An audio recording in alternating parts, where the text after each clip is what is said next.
नमस्कार साथियों, रोहित है। शॉर्ट वीडियो सीरीज में आपका स्वागत है। आज हम लोग रशिया यूक्रेन युद्ध जो चल रहा है उस पर अमेरिकी राष्ट्रपति ट्रंप ने कहा है कि यूक्रेन को यह भूल जाना चाहिए कि क्रीमिया उसका पार्ट था और उसे मान लेना चाहिए कि क्रीमिया रशिया का पार्ट है और युद्ध विराम की तरफ आगे बढ़ना चाहिए। साथियों, जो रशिया और यूक्रेन का युद्ध है वह क्रीमिया का युद्ध नहीं है। अगर आप ऐसा समझते हैं कि वह युद्ध क्रीमिया का है तो आप गलत समझते हैं। वह युद्ध सेवास्टोपोल का युद्ध है। सेवास्टोपोल की लड़ाई है, क्रीमिया की लड़ाई बिल्कुल भी नहीं है। क्रीमिया पर से इतना इंपॉर्टेंट है भी नहीं। अगर आप क्रीमिया का ज्योग्राफी देखना चाहेंगे तो आप ये पाएंगे कि यह रशिया है, यह यूक्रेन है और यह क्रीमिया है। क्रीमिया 1954 तक रशिया का पार्ट था। क्रीमिया बहुत फ्रूटफुल प्लेस नहीं है इन द सेंस कि 2014 में रूस ने यूक्रेन से क्रीमिया को एनेक्स किया। सनद रहे कि 1954 तक क्रीमिया रूस का पार्ट था। रूस 1954 के बाद यूक्रेन को देता है। जब क्रीमिया यूक्रेन का पार्ट बनता है तो जीडीपी, जो सकल घरेलू उत्पाद होता है, यूक्रेन के जीडीपी में महज उसका कंट्रीब्यूशन 3% था। क्रीमिया इसलिए भी इंपॉर्टेंट नहीं है क्योंकि क्रीमिया में वाटर क्राइसिस बहुत ज्यादा है। ड्रिंकिंग वाटर का बहुत भयंकर समस्या है, तो लोग यहां पर बसना भी नहीं चाहते हैं। जो भी थोड़ी बहुत इनकम है वह टूरिज्म के कारण है।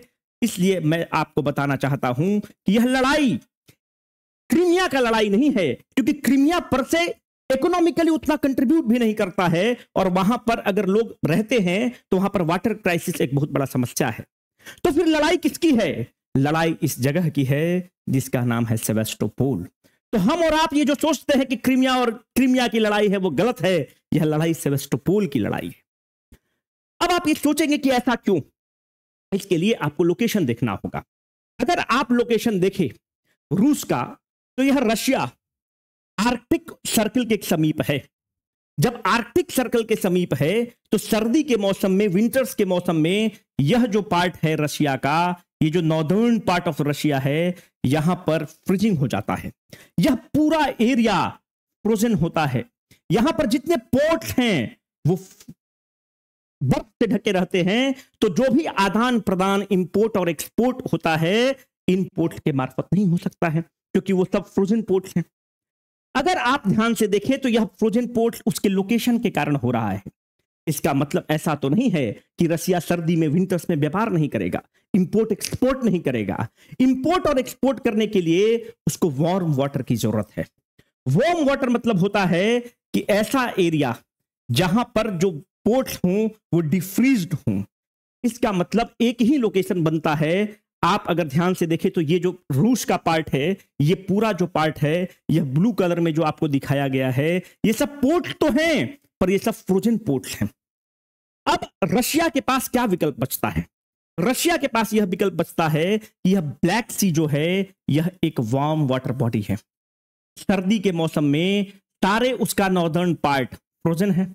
उसको वार्म वाटर बॉडी की जरूरत है ताकि पोर्ट उसके डिफ्रीज रहें, ताकि वह इंपोर्ट एक्सपोर्ट कर सके, व्यापार कर सके, सामान का आदान प्रदान कर सके। ब्लैक सी एक वार्म वाटर है। तो रशिया का यह वाला जो पार्ट है यह ब्लैक सी से टच कर रहा है। यहां पर इसके कुछ पोर्ट्स हैं, जैसे सोची पोर्ट्स हैं, चुकुहुमी पोर्ट्स हैं। ये पोर्ट्स तो हैं जो ब्लैक सी को ओपन करते हैं, तो ये वार्म पोर्ट है। एक पोर्ट है सेवास्टोपोल जो कि क्रीमिया का पार्ट है। साथियों, यह लड़ाई सेवास्टोपोल पोर्ट की लड़ाई है, यह क्रीमिया का युद्ध कतई नहीं है।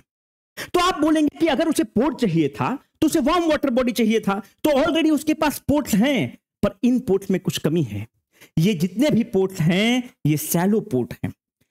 यह जो सेवास्टोपोल का जो पोर्ट है यह डीप ओशन पोर्ट है और यही बोन ऑफ कंटेंशन बनता है। डीप ओशन पोर्ट का मतलब क्या हुआ?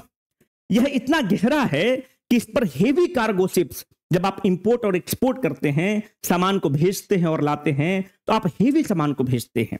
जैसे भारत के संदर्भ में आप देखेंगे तो वाधवान पोर्ट एक डीप पोर्ट है। जवाहरलाल नेहरू ट्रस्ट पोर्ट जो नवी मुंबई में है वह एक डीप पोर्ट है। जो डीप पोर्ट होते हैं वहां पर हेवी कार्गो का डॉकिंग बहुत आसानी से हो सकता है। जो सैलो पोर्ट रहेगा उसकी गहराई इतनी नहीं होती है कि हेवी जो शिप्स होते हैं उनको डॉक किया जा सके। तो हाँ, कुछ पार्ट जो है रशिया का वो ओपन पोर्ट है, डिफ्रीज पोर्ट है, पर वो सैलो पोर्ट है, तो वहां पर कार्गोज, हेवी कार्गो का मूवमेंट नहीं हो सकता है। जो नॉर्थ वाला पार्ट है वो आर्कटिक ओशन के करीब है, आर्कटिक सर्कल के करीब है, तो वो पूरा एरिया फ्रोजन है। अब मात्र एक पोर्ट बचता है सेवास्टोपोल, जो डिफ्रीज्ड पोर्ट भी है, साथ में डीप पोर्ट भी है। अगर उसके पास सेवास्टोपोल हो जाता है, सेवास्टोपोल पोर्ट पर अगर उसका कब्जा होता है, तब पूरा दुनिया उसके हाथ में है। तो आप पूछेंगे कैसे पूरा दुनिया उसके हाथ में है? साथियों, यह रशिया है, यह यूक्रेन है, यह सेवास्टोपोल है। रशिया क्या करेगा कि ब्लैक सी से होते हुए, बॉस्पोरस स्ट्रेट से होते हुए वह मेडिटेरेनियन सी में पहुंचेगा। जैसे वह मेडिटेरेनियन सी में पहुंचा, यहां से यह पूरा अरब पेनिनसुला, पूरा अफ्रीकन पेनिनसुला उसका हो गया। यहां से स्विज कनाल होते हुए पूरा अरब पेनिनसुला उसका हो गया, और फिर वह भारत से भी ट्रेड कर सकता है, सारे विश्व से ट्रेड कर सकता है। अगर उसको विंटर्स में ट्रेड करना है तो उसके पास मात्र एक विकल्प है कि सेवास्टोपोल पर उसका कब्जा होना चाहिए। क्योंकि आप बोलेंगे कि सर सोची पोर्ट भी तो है। बिल्कुल, सोची पोर्ट है, पर वह सैलो पोर्ट है, वह उसमें उतनी गहराई नहीं है कि हेवी कार्गो शिप को डॉक कर सके। मात्र एक विकल्प है, वह है सेवास्टोपोल। तो यह लड़ाई क्रीमिया की लड़ाई नहीं है, यह लड़ाई सेवास्टोपोल की लड़ाई है। यह जो रशिया और यूक्रेन युद्ध है वह सेवास्टोपोल का युद्ध है, ना कि क्रीमिया का युद्ध है। वह क्रीमिया नहीं चाहता है। क्रीमिया का एक उसके ऊपर बर्डन है, वहां पर वाटर क्राइसिस इतना भयंकर है कि उसको कैटर करना अपने आप में एक बहुत बड़ा चैलेंज है। तो हम उम्मीद करते हैं कि आपको यह बहुत क्लैरिटी होना चाहिए कि रशिया और यूक्रेन का युद्ध सेवास्टोपोल का युद्ध है, क्रीमिया का युद्ध नहीं है। तो अब 2-3 चीज आप ध्यान रखें ताकि आपके लिए बहुत सहूलियत रहेगा। पहला चीज कि रशिया और यूक्रेन का युद्ध इज अ फाइट फॉर सेवास्टोपोल। क्यों? सेवास्टोपोल का खासियत यह है, सेवास्टोपोल का खासियत यह है कि विंटर्स में यह डिफ्रीज्ड पोर्ट है। डिफ्रीज्ड पोर्ट है, इसका मतलब विंटर्स में भी आवागमन समान का हो सकता है, और जा सकता है और आ सकता है। नॉर्दर्न पार्ट जो उसका है वह फ्रोजन होता है। दूसरा, यह एक डीप सी पोर्ट है, डीप पोर्ट है, और जब डीप पोर्ट है तो हेवी कार्गो का डॉकिंग होता है, और जब हेवी कार्गो से ही आप बहुत सामान को इकोनॉमिकली मूव कर सकते हैं, इंपोर्ट और एक्सपोर्ट कर सकते हैं। इसी तरह से यह वीडियो को हम खत्म करते हैं। कमेंट सेक्शन में जरूर बताइएगा यह छोटा वीडियो आपको कैसा लगा। Signing off for the day, Rohit.